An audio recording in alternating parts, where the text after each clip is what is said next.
Bu gün sizə itmiş oğlunun yerinə bu sənin uşağındır deyə anaya zorla başqa bir uşağın verildiyi filmdən danışacağam. Mənim adım Çingizdir. Sizə haqqında danışacağım film Changeling'dir. İndidən nəzərinizə çatdırım ki, video boyu filmi bütövlükdə danışacağam. Əgər filmə baxmaq fikriniz varsa, videonu burada dayandırın və filmi izləyin. Filmin həqiqətən möhtəşəm olduğunu düşünürəm. Mən şəxsən çox bəyəndim. Nəzərə aldıqda ki, film real hadisələr əsasında çəkilib, təsiri daha da artır. Yaxşı, onda başlayaq filmi danışmağa. Film sadəcə ana və oğuldan ibarət kiçik bir ailəni bizə tanıdaraq başlayır. Başqa kimsələri olmadığından bir-birinə çox sıx bağlanmış ana və bala, ananın çox işləməli olmasından dolayı birlikdə çox vaxt keçirə bilmirlər. Bir gün nəhayət oğlu ilə vaxt keçirəcəkdi ki, evə zəng gəlir və təcili işə çağırılır. Məcbur uşağı müvəqqəti evdə tək qoymalı olur, gedir işə. Axşam evə qayıdır, amma oğlunun evdə olmadığını görür. Polisə zəng edir, kömək istəyir. Polis 24 saatdan tez axtarış etmədiklərini bildirir. Qadın oğlunun heç vaxt belə şey etməyəcəyini deyib yalvarır ki, kömək etsinlər. Təəssüf ki, polis yalvarışlara məhəl qoymur və kömək etmir. Bu arada polisin reputasiyası bu dövrdə onsuz da yaxşı olmur. Kilsə rahibi hər gün radioda çıxış edir.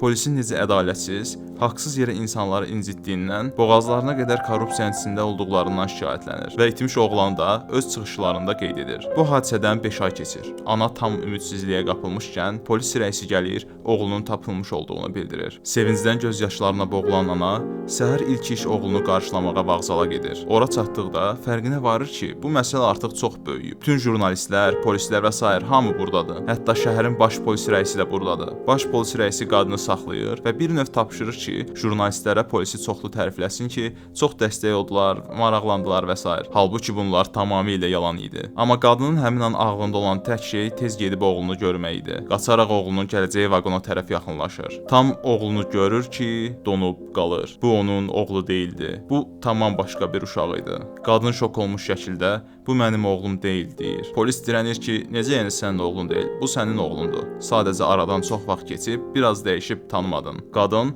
mən öz oğlumu tanıya bilmərəm, bu mənim oğlum deyil, deyir. Polis də bir yandan jurnalistlərin gəlməsini qarşısına alıb, bir tərəfdən də qadına stresli olduğu üçün oğlunu tanımadığını deyir. Bir tərəfdən də uşaq da deyir ki, sən mənim anamsan. Adım da Walter'dur, yəni oğlunun əsl adı. Hər nəysə, axır polis dirənir ki, get bir gün uşaqla vaxt keçir, hər şey öz yerinə oturacaq, biraz zaman ver. Amma ilk növbədə oğlanla şəkil çəkdir və polisə təşəkkür et. Polis razılığı alan kimi jurnalistləri buraxır və oğlanla ananın şəklini çəkir. Bundan sonra isə işlər daha da pis hal alır. Çünki qadın evə gedən kimi görür ki, nə xasiyyəti, nə davranışı bu oğlu deyil. Amma uşaq da sən anamsan dediyi üçün yazıq bilmir neynəsin. Lakin uşaq çimdirdiyi vaxt görəndə ki, sünnətlidir, boyu da öz oğlunun boyundan çox qısadır. Deyir, yox, mən bunu davam etdirəsi deyiləm. Gedir polis rəisinin yanına, olanları danışır, boynunu, sünnətini deyir. Polis də deyir, vaxt keçib dəyişib, nə var ki burada? Qadın yaxşı, dəyişib, amma boyu necə kisə bilər axı, deyə soruşur. Qadının fikrində qəti olduğunu görən polis başlayır qadını təhdid etməyə ki,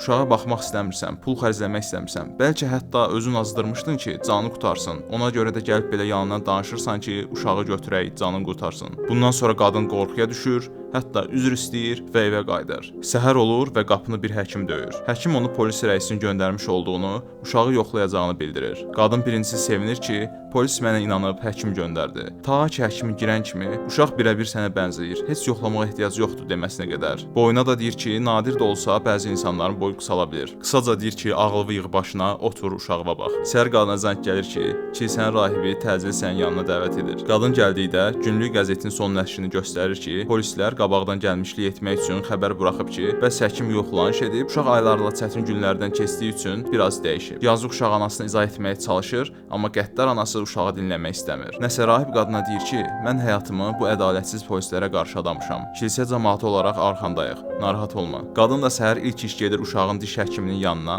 sonra da məktəbdəki müəlliməsinin yanına. Hər ikisinə oğlanı göstərir, ikisi də təsdiqləyir ki, yox, bu başqa oğlandır, bu sənin oğlun deyil. Və bu barədə yazılı ifadə verməyə razı olurlar. Qadın da jurnalistləri yığır, bir müsahibə verir və yazılı ifadələrin kopyasını paylayacağını bildirir. Bunu eşidən polis rəisinin əmri ilə qızı tutub gecə ilə gətirirlər bölməyə. Rəis qadını nə qədər təhdid etsə də, bu uşağın öz oğlu olduğunu qəbul etməyəcəyini bildirdi. Bu yalanın ortaya çıxmasını qəbul etmək istəməyən polisin əmri ilə qızı tuturlar və gətirib atırlar dəlixanaya. Ona müxtəlif işgəncələr etməyə başlayırlar. başlayırlar. Bu arada filmdə bizə yeni personajlar təqdim olunur. Eyni bölmənin başqa bir polisi ölkəyə qanunsuz giriş etmiş bir uşağı axtarmaq üçün yola düşür. Yolda bir kişidən fermaya gedən yolu öyrəndikdən sonra fermada həmin uşağı tutmağı bacarır. Bu personajlar hələ qalsın bir qıraqda, biz qaydaq ruhi dispanserə. Qadın digər xəstələrlə söhbət etdikcə görür ki, əslində burada demək olar heç kim xəstə deyil. Əksəriyyət polis zorakılığına məruz qalıb, sonra da susdurulmaq üçün bura atılıb. Sonra baş həkim qadını çağırır və onu manipulyasiya edərək həqiqətən də dəli olmuş olduğuna inandırmağa başlayır. Bu sırada əvvəlki polis uşağı sorğu-suala tutarkən dəhşətli faktlar ortaya çıxdı. Uşaq özünün də orada əsir olduğunu və onu əsir tutan şəxsin ən az 20 uşağın həyatına son qoyduğunu dedi. Maşınla axtarışa çıxıb yolda tək gördüyü uşaqları necə tutduqlarını danışdı. Eşitdiklərinə inanmaq istəməyən polis itkin düşmüş uşaqların şəkillərini göstərdi. Oğlan da şəkillərdəki uşaqların yardan çoxunu özlərinin qaçırdığını etiraf edib hönkürtü ilə ağlamağa başladı. Daha bir dəhşətsə, qadının oğlu Walter'ın da onlar tərəfindən qaçırılmış olduğu məlum oldu. Polis tələm-tələsik rəisə zəng edib öyrəndiklərini bildirir. Rəis deyir ki, boş şeydir. Bilmirsən ki, biz qadının uşağını da tapmışıq. Fikir vermə. Tam bu anda kilsə rahibi başda olmaqla bütün cəmaatın etirazlarla polis bölməsinin mühasirəyə aldığını gördü və digər polisə o uşağı təcili və gizli olaraq bölməyə gətirməsini, heç kimlə danışmasına icazə verməməsini tapşırdı. Həmin vaxtı xəstəxananın baş həkimi içində qızın danışdıqlarının hamısının yalan olduğunu təsdiqləyən kağızı qıza imzalatdırmağa çalışırdı. Deyirdi ki, imzalasan elə indicə çıxıb gedəcəksən. Lakin qızın imtina etməsi sonrası ona məcburi psixotrop dərmanlar verməyə başladılar. Digər tərəfdə vicdanı olanlara əl verməyən polis aranın qızışmasından istifadə edib uşağı oradan çıxardı. Fermaya aparıb ondan sübut istədi. Oğlan yeri qazdıqca həm uşaq, həm də polisləri dəhşət və kədər bürüdü. Kiçik uşaq sümüklərini gördükdən sonra rəisin əmrinə məhəl qoymayıb məlumatı bütün bölmələrə payladı. Xəstəxanada isə işlər daha da pis alınmışdı. Polis baş həkimə təcili qızın imzasını almağı tapşırmışdı. Qız yenə rədd etdikdən sonra baş həkim artıq qızın qərar verə bilməyəcəyi hala düşməsi üçün yüksək voltajda elektrik verilməsi üçün tapşırıq verir. Tam elektrik cəryanı verilirdi ki, son anda rahib yetişir və proses dayandırılır. Həkim də tez bazar qızı çağırıb artıq sərbəst olduğunu deyir. Beləliklə qadın oranı tərk edir. O təzəcə çıxmışdı ki, uşaqların başına gəlmiş hadisənin xəbərini eşidir və sanki dünyalar üstünə çökür. Bu arada özünü qadının oğlu kimi təqdim edən uşaq da bunu ona polislərin tapşırdığını etiraf edir. Uşaqların qatili isə Kanadaya, bacısı ilə qaçır. Axtarışda olduğundan xəbəri olmadığı üçün rahatlıqla gedir duş almağa. O gedər-getməz polisə xəbər verirlər.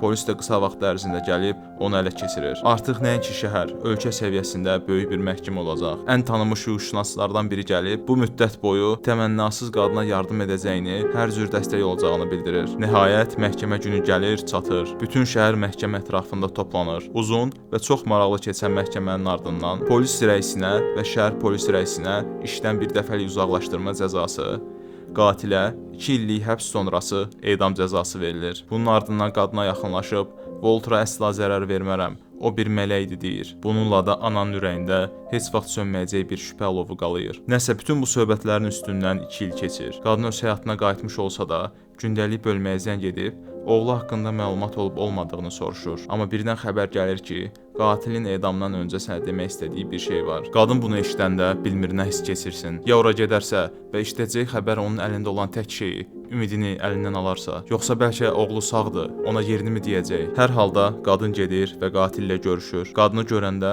qatilin dili sanki söz tutmur. Dediklərindən belə başa düşmək olur ki, sadəcə sonu yaxınlaşdıqca nə etdiyini bilməyib, özü də bilmədiyi səbəbdən qadını çağırıb, sadəcə çarəsizcə nəsə etmək istəyib. Qadın qışqırır, bağırır, nə olursa olsun denən deyə yalvarır. Heç olmasa özü artıq yoxdursa qəbrinin yerini desin deyə yalvarır. Nə deyirsə desin, oğlan heç bir şey demir. Nə yaşadığını, nə də əksini, sadəcə susur. Nəhayət o an gəlib çatır. Sonuna doğru addımlarkən qorxu və çarəsizlikdən gah yalvarır, gah da dua edir. Boynuna keçir, gözləri bağlanır. Hamı səssizcə son saniyələrin keçməsini gözləyir. Bu anlarda mən o dərəcə inanırdım ki, hətta son saniyəsinə qədər gözləyirdim ki, oğlan haqqında bir məlumat verəcək. Amma təəssüf ki, gözlədiyim olmur və qatil həyata vida edir. Yenə bu hadisənin üstündən bir müddət keçir. Ümidlər tam bitmişdi ki, günlərin birində bir xəbər gəlir. İtkin uşaqlardan biri tapılıb. Tapılan uşaq qorxduğu üçün tanımadığı bir qadının himayəsində gizlin yaşayırmış. Oğlan əsarətdən qaçış hekayəsini danışır.